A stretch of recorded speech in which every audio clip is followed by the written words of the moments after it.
Qəzzanın Rəfah bölgəsindəki 5000-ə yaxın Fələstinli Ramazanın ilk gün iftarını dağılmış binalar arasında açıblar. Dağıntılar arasında qurulmuş uzun masalar ətrafında oturan ailələr, könüllülər tərəfindən hazırlanan yeməkləri yeməmişdən əvvəl iftar azanını gözləyiblər.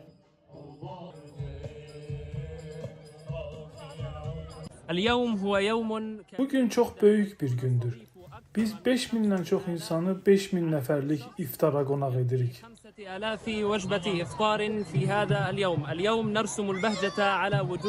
Bugün biz dağıntılar arasında insanların üzünə sevinç bəxş edirik.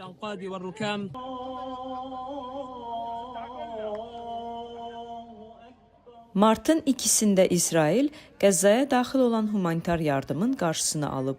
Ərəb ölkələri və BMT bu qərarı pisləyib.